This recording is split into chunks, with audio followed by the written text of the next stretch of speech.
I'm your host, Stassi Schroeder. Welcome to Tell Me Lies, the official podcast. What's the most unhinged thing of season 3? Steven, because he's so evil. I do think he is misunderstood. You see everyone face consequences. It's intoxicating. The writers just know how to trick you. There's always a twist in this show. It's nothing you would expect. Tell Me Lies, the official podcast, January 6th, and stream the new season of Tell Me Lies, January 13th on Hulu and Hulu on Disney+.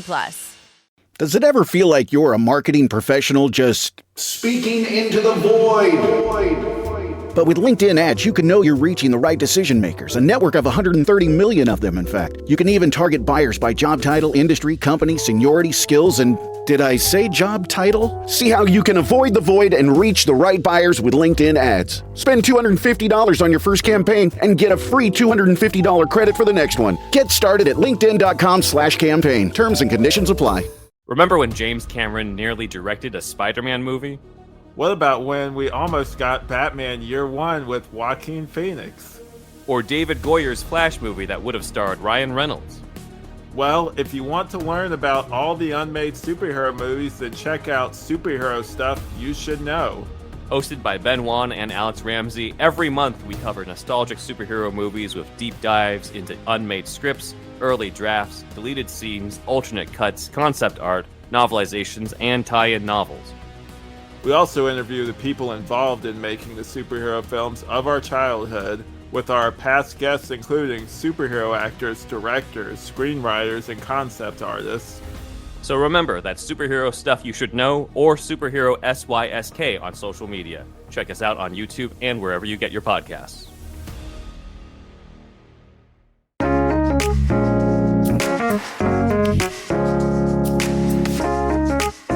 Katie, we're back with even more music, and I'm getting, just from our text messages beforehand, I'm getting a slight feeling that you were not familiar with the W's up until this moment. Okay, so my first reaction was they're very familiar, and did they happen to be on like a Christian Halloween mix, or did I make the Christian Halloween mix with the second track? Okay, well, let me paint you a picture. Okay. So I will start here. The vibe that I'm getting is that I love this band, and Katie was not amused by this band. Just based on early text messages. Yeah, fair. Now I'm gonna throw something out there. This is going to sound like I'm like fishing for sympathy, and I'm not. I'm just painting a picture. I promise. Okay. So a couple weeks ago we talked about DC Talk and how DC Talk was my entryway into Christian music. And when I was trying to discover more Christian music, one of the first CDs I bought was WOW 1999. Do you remember the WOW compilations? Oh, yeah, I remember those, yeah. So The Devil Is Bad by the W's was on that compilation. Okay. So, as much as I love ska, and that is also the compilation that introduced me to the Supertones, which led to me discovering Five Iron Frenzy and that whole path, I had a grandfather whom I loved, who was very religious and loved swing music. So finding out that there was like this new Christian swing band, I like immediately gravitated towards the W's. And I think my grandfather owned both of their albums, probably at my insistence that he checked them out. But it was like a thing that him and I were able to like bond with as I was discovering my grandfather had like, he bought every Big Bad Voodoo Daddy record. He bought every Squirrel Nuts. Like when the swing revival happened for like 2 years, he was like super stoked that this music he grew up with was like in the mainstream again. So is it ska? Are the W's ska? Are they swing? Are they rockabilly? What style were they going for? The answer to your question is yes. Okay. So the W's formed as a ska band in Oregon at Oregon State University in 1996. So at like the peak of the ska thing. Okay. I'm going to compare them to a group whose name I hate, which is of course the Cherry Poppin' Daddies. That is a terrible name. Yeah. Love it. So most people know the song Zoot Suit Riot by the Cherry Poppin' Daddies. That was their big hit. Something that a lot of people don't know about that band is that the album Zoot Suit Riot is technically a compilation. It's not a traditional studio recording. The Cherry Poppin' Daddies were a ska band that would do occasional swing songs. And when the swing revival started to like hit the mainstream, they quickly took all of their swing songs from their first like 4 albums and put them on a compilation, and then wrote the song Zoot Suit Riot and I think one other song to kind of like end cap it. But the actual full title of that album is Zoot Suit Riot and 14 other swingin' hits from the Cherry Poppin' Daddies. So Wow, like, got it. Okay. I think the W's kind of fell in that same category where they were kind of just a fan of this overall aura of music and kind of wore a bunch of hats, and swing ended up being the hat that fit them by the time they got signed. Okay. So I'll dive into a little bit of the band history. Band forms in 1996. The main guy, lead singer, guitar player, and kind of the brains behind the operation is Andrew Schultz. He kind of envisioned this whole band, but the band breaks up pretty early in 1996 because he moves to Seattle to work at Tooth and Nail Records. But after that internship or whatever is over, he comes back to Oregon, back to their college, and a mutual friend of theirs from Eugene, Oregon, who happened to work for 5 Minute Walk Records, which is where Five Iron Frenzy was signed, said, "Hey, would you like to play for their record release show in California?" And they were like, "Sure." So they play for our newest album ever record release party, and the owner of 5 Minute Walk Records immediately is like, "Oh, there's something here," and they sign them. So they produced this album, Fourth from the Last, which is obviously a reference to the fact that their name is the W's, and that is the fourth letter from the end of the alphabet. And it's a little bit, they described it as neo swing. So it was like not necessarily traditional swing, but very like inspired by the sounds of swing mixed with like the modern sound. And it actually becomes the best-selling debut album for any band on that record label, including Five Iron. This album sold like crazy. In 5 weeks, they sold 31,000 copies and eventually sold 200,000 copies, and even made it onto the Billboard Top 200 records, peaking at 147. Wow. This is despite the fact, this is one of my favorite stories. This is despite the fact that local Christian bookstores refused to carry the record for what they referred to as indecent words like suck and butt appearing in the lyrics. Oh my God. It's like, I even wrote at one point, I was like, it feels like a cartoon version of Five Iron Frenzy, and I just miss Five Iron Frenzy right now, which is hilarious. Okay. Hilarious. They toured the United States with a variety of artists, but probably their biggest highlights were in 1999 when Pope John Paul II was in St. Louis. They were invited to perform for the Pope. And then they were the opening band for DC Talk's final tour as a band. Fucking what? Okay. Wow. They even went on to receive a Dove Award for the Best Modern Rock Album of the Year. Devil is Bad peaked at #1 on the Christian rock stations. That makes sense. Now the swing pop was kind of like uncommon for the Christian music industry, so they were kind of like on an island of all their own at that point. It says that their songwriting was known for its irreverence and as well as its reflections on the band's faith. Before breaking up in 2000, they released 2 albums. I want to read this quick factoid because I love it. Fourth from Last was themed around bowling, a sport in which the bands had mixed feelings about. At least one of the members has been vocal about his hatred of the sport. But they closed out exactly the time that I was super into bowling too. So yeah, I love bowling. I love an opportunity to bowl. Bowling's great. Yeah. They also play with some mainstream bands. They did shows with Big Bad Voodoo Daddy as well as the band Cracker. And their second single on the album was Moses, which peaked at #3 on the Christian rock charts. Their second album, Trouble with X, put them on a tour called the Holy Roller Tour, which featured Five Iron Frenzy, The Insiders, and an acoustic act named Justin McRoberts. It was called the Holy Roller Tour because all of the shows were held at roller skating rinks around the country. They also wrote the song, the Rumor Weed song, for the VeggieTales episode Larry Boy and the Rumor Weed. Oh, I did love that one. And then they began recording a third album, but it was never released. They broke up, citing artistic differences. One of the songs from that, Somewhere Between the Devil and the Deep Blue Sea, was released on a compilation. It's a banger of a song. It's very surf rock. Yeah. But the members did continue doing music, specifically two people. Brett Barker and Valentine Hellman appeared on Five Iron Frenzy's 2000 album, All the Hype That Money Can Buy. And when Five Iron Frenzy's trombone player Dennis put out a solo album, Barker provided instrumentation for that and also helped as a recording engineer on Five Iron's album, Five Iron Frenzy 2, Electric Boogaloo. And then he went on to join the Supertones. So like the one trumpet player kind of stayed within the ska world. The rest of the guys kind of like went off and did their own thing. Now, this album I think is very, very interesting to me because I think that there are some songs where lyrically I love everything about it. I love that it's like irreverent, or like I like what they're trying to say.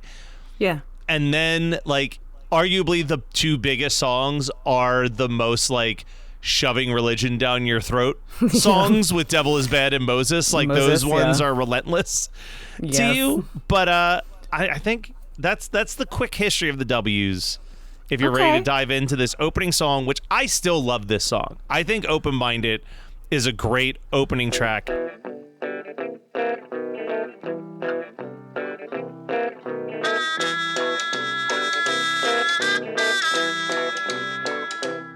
Let's look into this one first. Okay, yeah. I did like it. It just it just felt like it kind of felt monotonous, and it didn't. I feel like I'm spoiled on Five Iron Frenzy and their lyrics. Yeah. Like their lyrics are so good. And okay, so the lyrics of this is open-minded is your middle name. You took us in with a blink of an eye. Dancing fancy, can't you tell me why? You had your sudden change of mind. Spoke a word or two about my God, then we were not the people we were before. Put your label on us, we suck now. A couple of words have changed our sound. Hey, I thought you'd be better. Ho, I guess I misunderstood. Hey, you're so very open-minded. You're so very open-minded. I kind of love the sentiment of this song, right? Where it's like Five Iron had a similar thing with the Handbook to the Sellout of like, but this is the reverse version, right? Like Handbook for the Sellout is like when MXPX was preaching about God on stage, you loved them, but now they're on a major record label and on MTV and you hate them. And this is kind of the reverse version of like, all right, you were really into us. Yeah, we were on stage playing our show and you were really into it, and then we talked about God for a couple seconds between songs, and now like we're the bane of your existence. Yeah, and as I pour my tea, I do feel a very open-mindedness, but the defensiveness of a song coming right out the gate, out of a ska / rockabilly / swing band, I was like, oh man, we're in for some basic girl lyrics. So second verse. Then there's you fortunate few, with your minds made up and the best point of view. With opportunity is what you change, what you do to make it your way. The looks keep coming as you walk on by. You think the way we do it is a compromise. Question 1, 2, and 3. One too many for me. Which I think is interesting because reading this is the first time I've noticed this. Reading these lyrics, it feels like now it's the flip of Christians who say that they're not doing enough. You know, you know what I mean? Yeah. Like in that sense where he's saying like, you look at the way we do it as a compromise. And it's like, oh, okay, so it's basically how they can't win no matter what they do is the conceit of this song. And which is fine and like an interesting thing, but it doesn't feel like they have any perspective on it. Like it's just, I'm misunderstood, I'm Christian, and you think I suck. And I'm like, okay, I can agree. Yeah. it's an interesting, it feels like it's breaching on the emo a little bit, yeah. That was almost happening at this time, but was just full on like, but no, we're a happy puppy. And I didn't. they didn't. Their opening statement didn't make me understand what they were about. Honestly. Yeah, no, that makes sense. This Okay. leads into their hit single, Devil is Of course. Bad.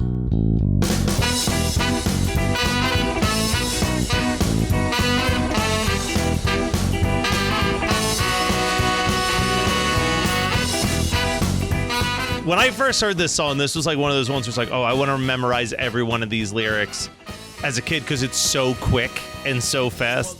And now it's like, man, what a lame song. Like, this is the lamest song on the album. I know, and it's so funny because I'm thinking now that I did have a compilation that I made, and I put this on for like a Halloween thing, and because I remember the album cover, and I'm pretty sure I LimeWired this. Now that I'm like looking at it. But I also really wanted to know all of these lyrics, and I remember, like, as soon as the song came on, I was like, wait a minute, I know this song. What is this? And I was getting flooded with like some like random memories. But yeah, the lyrics themselves. Okay, so we've got, she was walking in the garden one day when a snake slithered round her feet. Follow me right over to this tree and I'll give you something good to eat. I don't know, are you sure? I don't think it is right. It is right. Doesn't matter, just open your mouth and take a tasty bite. She said to him, I think it's a sin, but boy, does it look right. He said to her, just take my word and I promise that you'll see the light. I want to question the lyrics online because I feel like that lyric has to be, but boy, does it look ripe to me. Like, if we're talking about fruit, like, otherwise they're rhyming right with right, which is kind of even pedestrian for the W's. But yeah, I think that the actual lyric is, boy, does it look ripe. Just take my word and I promise you'll see the light. Genius.com, you've always thrown me under the bus. Well, because I also think that Genius gets this lyric incorrectly because he definitely says skiddly do. Says, why don't you just get out of here? Because I don't want to see your face around here no more. Why don't you just get out of here? Because I don't want to... Because this is now and that was before. There's definitely a skiddly do somewhere in that chorus that they're actively ignoring. I'm wondering if these were like the official lyrics that they submitted through you never know. album. It's tough when it's an album like this that's so much older than the Genius website where it's like anybody can type these lyrics in there. Right. And boy, were we making up stuff when we didn't understand the lyrics or have the lyric. There was definitively a GeoCities website at one point in my life that had the wrong lyrics on it. That you were watching every day. Yeah. Now, okay, so we have verse 1, it's the Adam and Eve story, and it's someone being tempted by the devil and giving into the temptation. And now we get the second verse, which is the Jesus version of temptation, where he doesn't get tempted by the devil. So he says, tempted him in the desert one day, are you the Son of God? Turn these stones into wholesome bread and make your hunger stop. Even though his hunger had grown real strong, he turned and simply replied, man does not live on bread alone, but on the word of God. He turned to him and said, worship me and the kingdoms of the world are yours. Away with me with your evil ways, because the word only says only God. And then back into the chorus. And you are the devil and the devil is bad. Hey. I mean, it's fun to yell the hey at each time. It is fun to yell the hey, yeah. But yeah, Listen, we're a couple of white kids who just love something to participate in. 100%. That's all we're ever looking for.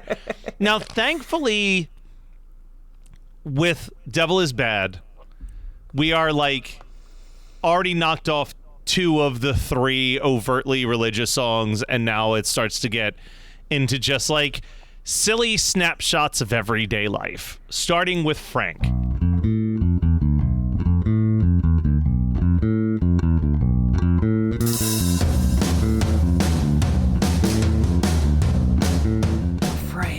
God. Now, we don't have to, I don't think there's much to dive into with Frank. It's mostly, I would imagine, about an actual guy that they had to deal with who lived near their practice space, and this was their, like, song of the frustration of Frank the contractor, who was always complaining about them. I have one note on this song, and it is, what the fuck is this song? Yeah. Like, it definitely feels like that time and era where all bands were like, this is super inside baseball, but we're gonna make it a song. Yeah. Oh, Okay. yeah. Frank has that one really catchy chorus. The Frank was a contractor. Is he after you? But the rest of the song, completely forgettable. It's like I mean, it feels lyrically like they're gonna sing Frank was a cunt, honestly. And I think that's why it's catchy, because it feels like they're about to say something really heinous, and then they're like, oh, no, Frank sucks, and you should hate him too. well, then we get JP, which feels like another song about one of their friends. 100%.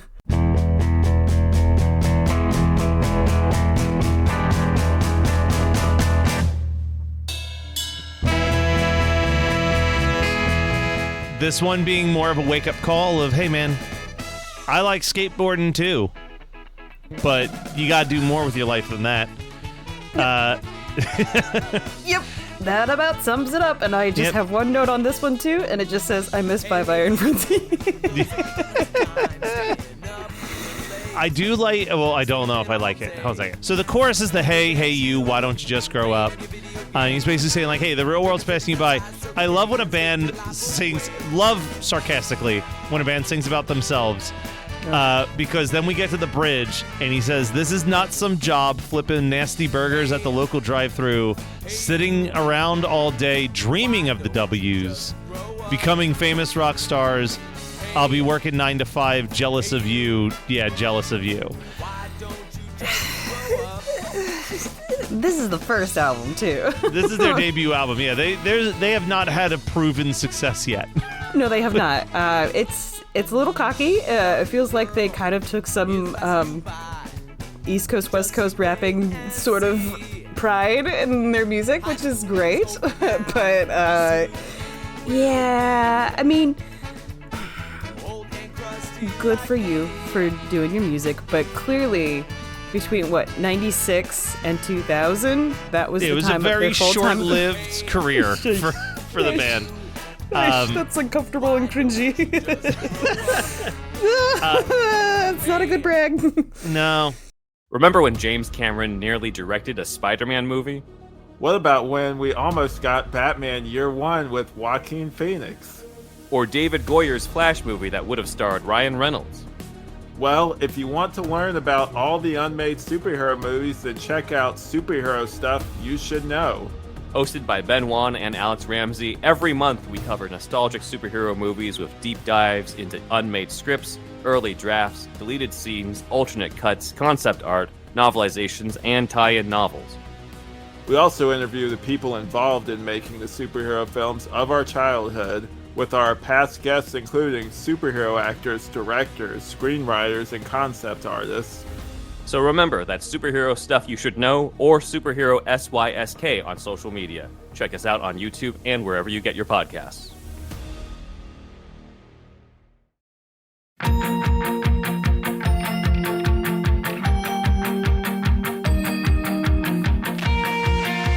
Are you a fan of young adult novels? Have you ever wondered the stories behind the people who wrote your favorite young adult novels? Then join author Eric J. Brown And Alyssa Lube of Netflix's The Circle. every other Tuesday on YAOK. Available on all podcasting apps. Woo!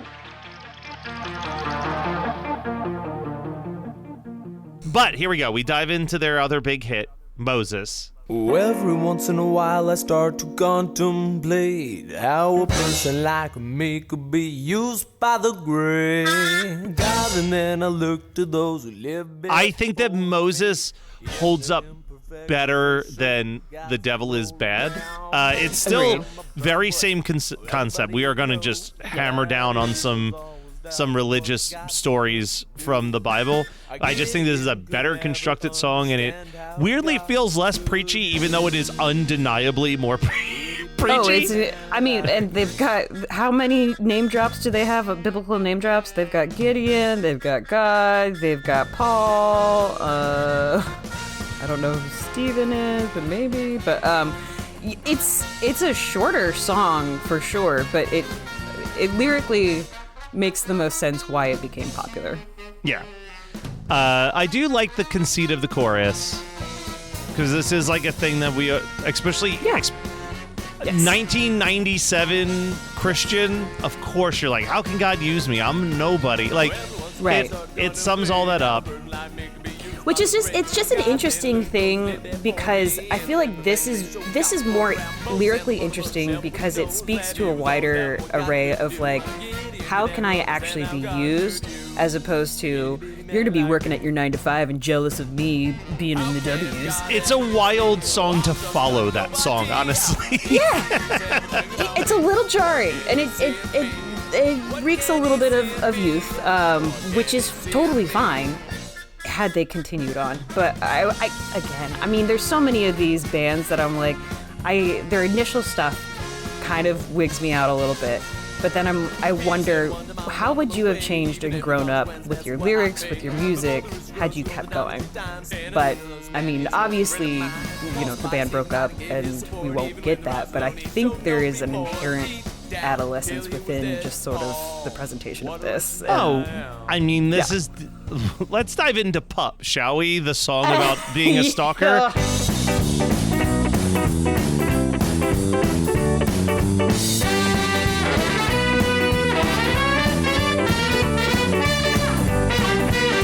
Because boy, is this a 1997 college humor type song. Yeah. It's literally describing him stalking a person, getting inside the house, and then the dog basically alerting the police to the fact that there is someone inside the house and him getting arrested. That being said, how dare they write a song this creepy with a chorus as catchy as this one? Because that chorus, that like, I want to see your house from the inside, I want to feel like it's mine on mine. Like, it's really catchy. Yeah. And that's the like, what are you guys doing? Like, what is this? This, again, coming off of Moses, it's like, what a dramatic shift what a dramatic switch from one thing to the other. I would not be shocked if I found out that Pup was never really performed live by the W's, because I just can't imagine the venue where this worked. I would be stunned that anyone remembers Pup, to be honest. Fair. I will tell you, so they did a tour at one point with Five Iron Frenzy. It was my favorite tour I ever got to witness, because it was like a $5 basement show. But on their second album, they do a swing cover of Country Roads Take Me Home by John Denver. Yeah. Which became their closer. And for that show, and I guess for the most of the shows on that tour, they would invite anybody who knew the lyrics of the song on stage. So there'd be like 50 people like arm in arm just doing the like, take me home, country. But like, they did it upbeat though? Oh, they did very upbeat. Like, it was a so fun little... How does Take Me Home Country Road go upbeat? Oh, boy, does it. Take me home country I'm trying to remember. It was that? like Almost Heaven, West Virginia, Blue Ridge Mountain, shade into a river. Life is old there, older than the trees, younger than the mountains, blowing like the breeze. Country road, take me home. Okay, got it. Okay. Yeah, like it was very like, hey, let's have this. Yeah, no, yeah, one of the that makes sense. I did not like their second album when it came out. Now, in my almost 40 years of age, that's the one I prefer putting on. It's definitely like, there's not songs like Pup on it, for starters. Wild. It's also like dramatically less religious than that one. In fact, it has a song that I think I heard that one of the guys from Five Iron co-wrote it. But there's a song on there called Stupid that's basically, it's about dumb things that people did, and they're horrific. Okay. You know what I mean? Like, it's like, one is like, oh, this person got their dog wet and tried to dry it in the microwave. Like, that was stupid. Like it's like horrific things. But then like the end, like Dumb Ways to Die? Is it like that? Very similar, but like then the next verse is about a guy who got like, it was like he got arrested on the suspicion of breaking into parking meters, and then when they were like, well, we have no evidence, he paid his bail in only nickels and dimes, like implying that the only money he had was the money from parking meters.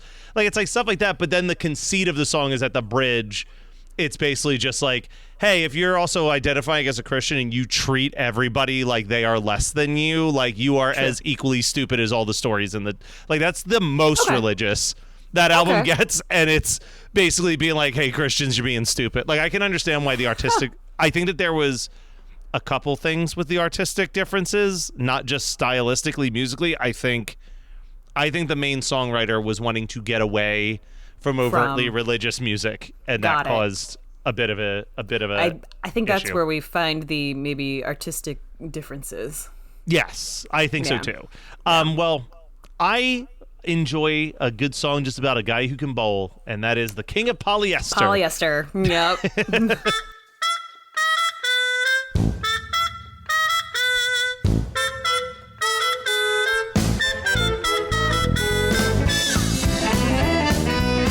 Just a fun song. fun one. This is one of the better songs on this album, I think. But there are two songs we haven't talked about that are my absolute favorite.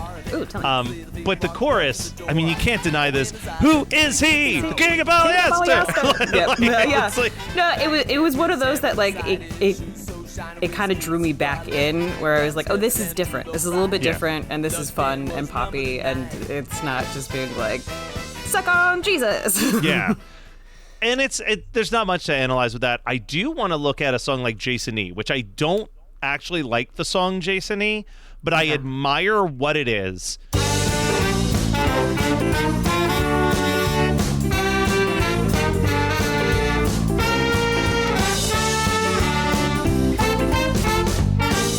Which is taking a pretty big risk of, like, everybody's doing swing music, right? Like, swing is all the rage. But I remember this was one that my grandfather particularly liked because it goes into a waltz. And he's like, none of the other bands dabble into, like, the other genres of music.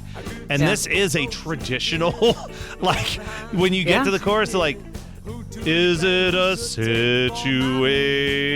Like, that is a waltz beat that they start playing in the middle of the song. And it's like, I hate this song. I don't think it's particularly good, but I will always applaud them for, hey, that, you know what? You did something that no one else was really taking a swing at in the 90s. Right. No, absolutely. And I didn't realize that, but that's really cool. I think this was another one that I kind of zoned out on. But I didn't realize that they switched up to waltz. So that's the thing, is that it almost felt like they were on the bridge of like making sort of a new wave of swing sounds and bringing back sort of the classic Americana music. That's what the second album does a lot more of. And that's why I'm kind of excited for, like, I want us to do this one so we could get into the second one, because even this album, think of it this way, honestly. This album, everything is tied to that bowling aesthetic, right? They're wearing the bowling shirts, and that feels very ska-ish. The second album has an entire World War II motif in, like, the way that they're dressed, in the way that... So it definitely feels like it's like, okay, we've done the 90s version of swing. Now we're really going to start to play around with all of these other variations from that time period, because there's there's like a song called like Hit 'Em Where It Hurts. And like, obviously you're not going to hear the instrumentation, but even just the way I sing it, you'll hear that it's like, oh, this is like an Andrew Sisters type song. But it's like, well, I found a way to hit those suckers where it hurts, and I know it's going to hurt for a while. Like, it's like very like, they're going for like that 1920s, like, guys singing into a megaphone type sounds for this album. I understand why I hated it as a kid, and I also understand why now I'm like, oh, this is a much more interesting album. Sure. It feels a little Presley-esque, pre-Presley. But I was a kid who loved ska. So that Alarm Clock was one of my favorite songs on this album. I had a feeling that Alarm Clock would be one of your favorite ones. Woke up this morning to the sound of an alarm clock ringing in my ear. This one annoyed me. Again, I coming at it with almost 40 eyes as well. But okay, so we've got woke up this morning to the sound, of an alarm clock ringing in my ear. I rubbed my eyes, glanced at my clock, hit my roommate James in the head with a sock, rolled out of bed, got to my feet when it started a new week. It's an average day. Yeah, nothing really stands out. I'm skating on the same route. I'm feeling fine. I got nothing to complain about. Oh, I'm on my way. It's just an average day. And then he goes on to describe insanely not average days. Yes, this is a very Weird Al concept. Weird Al will write these songs where it's slime creatures from outer space is a prime example, where it's just just another week of these damn slime creatures ruining my rug with their sliminess. The idea of Al always talks about extraordinary things as if it's an everyday occurrence. So his everyday occurrence for the first verse is, on my way to my art history class, I saved 5 people from drowning in a lake. When I got home, I got a call from the man we all call the president. He wanted advice. I told him I can't help. I'm busy. I was this is a teenager wrote this for sure. Yeah. Oh, for sure. Because then you get the third verse. Well, I turned on the TV to see what's on, but to my surprise, the lottery was on TV. It was 4, 6, 36, 25. That's me. That's me. I had won 5 or 6 mil. Well, isn't that nice? Again, I kind of understand what they're going for, but I don't. It's so. You know what? Bacon and I kind of talked about this on Internet Supreme Court. I was literally going to reference what you guys talked about last night on with Internet the Supreme one. Court. It's a great concept, poor execution. They don't have the comedy chops for it, or at least they're just scratching the easiest version of it. Is hey, this is a really extraordinary day. The president called me and I won the lottery. Yeah. And it's well, that's first round brainstorming ideas. Yeah. What? Why? Oh, we're moving on? Okay. Yep. Oh. So it's very tongue-in-cheek being, quote, an average day. I thought it was interesting that they named it Alarm Clock. Yeah. Because it feels like the start of every independent college film with an alarm clock going off. Yeah. I mean, it is very much a yeah, sure. It's Alarm Clock is the least at least Average Day would have made more sense for the title of the song. Alarm Clock almost feels like I haven't experienced this because I was never in a band long enough. But I am friends with enough people in bands where half the time when they're writing a set list, it's not the name of the song that they write down, but just to help them understand whatever's the first lyric of the song. Yeah. So okay, that one. You know what I mean? Because okay, that makes sense. That's what it feels like. Is that this song should be called Average Day, but on their set list it was always written down as Alarm Clock, and it just stuck because it gets mentioned in the first 30 seconds, and then the alarm clock is never brought up again the rest of the song. We get a cover of a not particularly famous song, but they do a cover, Flower Tattoo.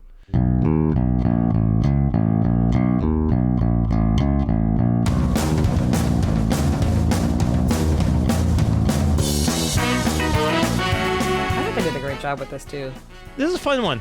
Hair is gold, eyes are blue. I'm in love with the girl with the flower tattoo. If I wrote a perfect song, I'd name it after you.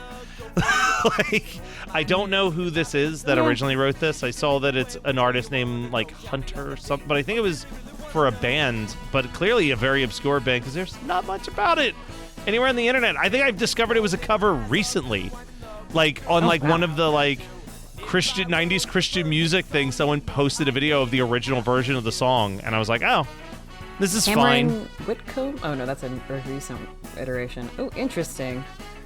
Huh.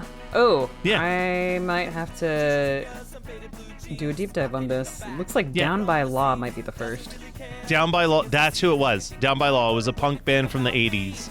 Okay. I actually prefer the W's version because the Down by Law version feels like an 80s punk song, and I like this more as an upbeat, ska fun song. Ska. Yeah. But from the second I bought this record, my number one song was Dexter.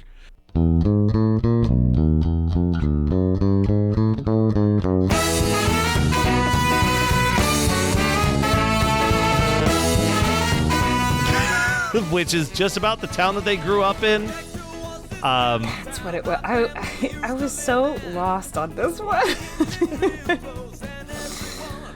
That's the problem, honestly, now that I think about it. This album is so inside baseball. Between Frank, really is. Dexter, JP, like, these are all songs that are clearly written about people in their circle of friends.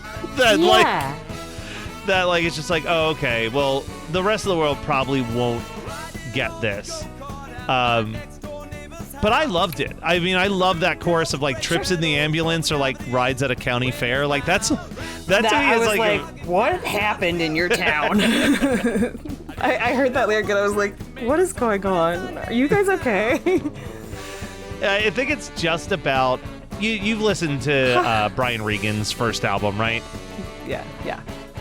I always think about the bit that he talks about where, like, when your brother gets injured and you're the one that has to deliver the bad news. 100%, yeah. And I think the gist is, hey, we came from this little town where, you know, we got into trouble all the time, and, like, going to the hospital for dumb things that we did was just a regular occurrence. You know, nonstop, yeah. Yeah, It's trips just- in the it's the ambulance far- or, like, it's rides the- at a county fair, needles, shots, and setting bones. Anyone can bear. The hospitals smell Yeah. real good, and the HBO is free. And, like, I was with them until the hospital smelled real good. And then I got back a little bit with the HBO is free because, I mean, I grew up also having, like, a lot of injuries and stuff and go to the hospital. Hospitals do not smell good. They smell sterile and gross and often of puke. I'm like, what are you talking about, you guys? Sometimes people like it. Listen, some people love the smell of gasoline. I'm one of those people, but, like, other people can't stand the smell of gasoline. My appreciation of that smell has dipped dramatically in my life, but there was a period of time where if my parents were going to fill the car, I wanted would to go get on? out of the car. I'm like, I'm going to get out of the car. I want to just smell the... You gasoline sniffer. I just want to smell the stream. I loved it. I just want to get a whiff. All right, so the last true track on this album is Hua.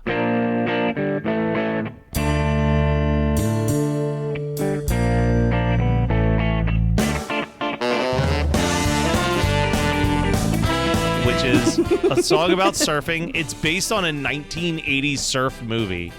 They're just outlining the plot of some obscure surf movie that they were fans of. That was something I learned the other day. Because I'm like, Oregon's not really known for its surfing. So... Yeah. And I also... the first lyric came from Arizona. I was like, all right, I'm on board. What's going on? You're With like, a this is about me? with a twin fin board is like the next part of it. I'm like, I'm sorry. No one in Arizona has a surfboard. $500 from a surfing contest. Good for you. He headed off to the North Shore, messed with the Hui, and they took his stuff. The waves weren't going his way. Met a guy named Turtle, and he took him in. I was just like, what? Okay. Yeah, so it makes sense that this was about a show that they're liked. just running. I think the movie's called The North Shore. They're just running out the plot line of a 70s surf movie called The North Shore, which, again, so inside baseball. It's so inside baseball. Like, Invite it's me in a little, guys. Yeah, this is definitely like when you're it's shocking to me that they met in college because this feels like a high school, like, teenager call where you're like, hey, these are songs about our friends that we haven't lived much life. These are things. But you know what they also made sure to write a song about? Their love of a band called Five Iron Frenzy. Five Iron Frenzy is from Denver, Colorado. They live in the Mile High City. They are good friends. They will be there to the bitter end. And we texted a little bit about this because you were kind of floored by this. Yeah. And then I was like, all right, I got to explain to you a little bit about this. And dear listener, listen up, because this is the most wild scenario to get to the freaking Five Iron Frenzy song. Go ahead, Matt. So there is an artist that some of you may have heard of named Wesley Willis. So I'm just pulling up a few things. So Wesley Willis was an American musician and visual artist who was diagnosed with schizophrenia in 1986 and started a career as an underground singer-songwriter, mostly doing spoken word songs with a Casio keyboard. His songs covered a variety of topics, including mental illness and consumerism being the most prominent themes. His most famous song is Rock and Roll McDonald's. Now, a cult following kind of started to develop when alternative music hit in the 90s. And I believe it was a combination of like Kurt Cobain, I think, loved him. I think Eddie Vedder is the one that first discovered him. He formed a punk band. A bunch of like random musicians in the Chicago area where he was from loved his music and started writing like punk rock instrumentations to it, and then would have him just read his lyrics over that. But it says he developed such a popular following that he drew the attention of Eddie Vedder, Henry Rollins, Mike D of the Beastie Boys, Jello Biafra of the Dead Kennedys, and most of the members of White Zombie, and eventually Rick Rubin produced one of his records. So like he was just this obscure novelty artist. He was also like beloved on Howard Stern. Howard Stern would have him on all the time. So Wesley Willis would greet fans by headbutting them. And he had a giant goose egg on the front of his head from how many people he headbutted in a night. Oh my God. There is a hour-long documentary called Wesley Willis, I think it's the Godfather of Rock and Roll, which is like mildly tongue-in-cheek, but also just like, hey, you can't live much more of a punk rock aesthetic than this guy did, so it's not totally Seems like it. Yeah. unheard of. But one of his things is that every single song that he writes ends with him saying rock over London, rock over Chicago, and then a commercial product and their headline. So it would be like Wheaties, Breakfast of Champions, Ford, quality is job one. Like he would just like say these random taglines. So flash forward to 19. Oh, also it's important to note that his songs include titles like I Whooped Batman's Ass and Suck a Cheetah's Dick. Suck a Cheetah's Dick was the one that Matt introduced me to, and I was like, I'm sorry. So now here we are in 1998, and a Christian band has made the decision that they're going to do a style parody of Wesley Willis, dedicate it to Five Iron Frenzy. And here's the thing. It's as equally annoying as any other Wesley Willis song, but in the grand scheme of style parodies, they kind of nailed it. Like they got the inflection right. They got the Casio beat right. The way that the lyrics are just stating random facts about the band Five Iron Frenzy fits in with his songwriting. And then it ends with them doing the rock over London, rock over Chicago. And then it's the slogan for the record label, 5 Minute Walk. So it's like, I think it's a perfect, to talk Weird Al, it's a perfect style parody. Al would have been proud. Sure. Boy, is this song annoying. I mean, it's the most inside baseball song on the entire album, to the point where I was just like, what the fuck is this? And Matt had to describe and help me understand all of this background knowledge. It was like seeing Endgame, but not seeing anything else before it. And I'm so confused. Maybe not seeing anything but Captain America before it. Yeah, but Captain America's great. Why are they making fun of Captain America? Or, I mean, Katie, I think a better example is just you and I watching football ever. Yeah. Not just, it's like, I don't understand why they're doing the thing that they're doing. It's just how the game's played. Which is so funny because I'm getting so many football commercials right now. Auditions. You're going to kill it. Oh, I've done something to it. That's for sure. Well, Katie, this is the W's first album, fourth from the last. Eventually, we'll dive into their second and final album, Trouble with X. But I'll give you a break from the W's for a little bit before we do that. Totally fine. It's not as terrible as some of the things that we have done on this show, but no. I am intrigued to see like how their second album progresses. I think that's one of the things that I do enjoy about this process of like seeing sort of like the cringiest beginnings of some things and then seeing how they end up. That's why I try really hard for us to do these careers in order, unless someone picks, like someone picks specifically, let's talk about Jesus Freak from DC Talk. But like, I like looking at them from start to finish because you really do see like, all right, maybe they'll find their footing eventually. Like MXPX is like a prime example of the step up from poking at you to teenage politics is dramatic. Like that is there was some life lived, and finally, I don't know, they learned some stuff, and it's cool to see how their music progressed. I'm hoping the same for the W's. I'm not sure what I'm going to expect.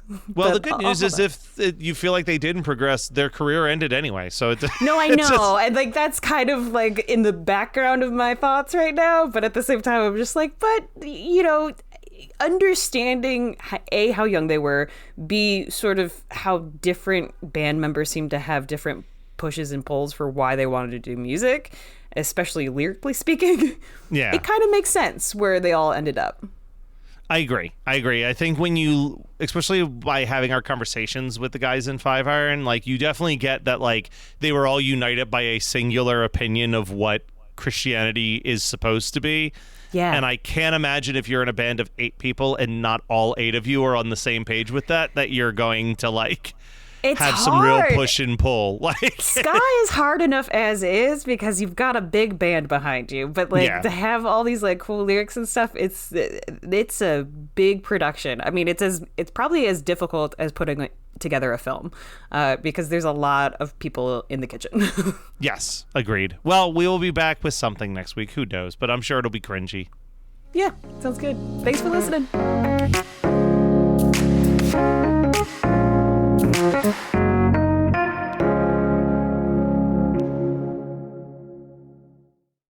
Remember when James Cameron nearly directed a Spider-Man movie? What about when we almost got Batman Year One with Joaquin Phoenix? Or David Goyer's Flash movie that would have starred Ryan Reynolds? Well, if you want to learn about all the unmade superhero movies, then check out Superhero Stuff You Should Know. Hosted by Ben Wan and Alex Ramsey, every month we cover nostalgic superhero movies with deep dives into unmade scripts, early drafts, deleted scenes, alternate cuts, concept art, novelizations, and tie-in novels. We also interview the people involved in making the superhero films of our childhood, with our past guests including superhero actors, directors, screenwriters, and concept artists. So remember, that's Superhero Stuff You Should Know, or Superhero SYSK on social media. Check us out on YouTube and wherever you get your podcasts.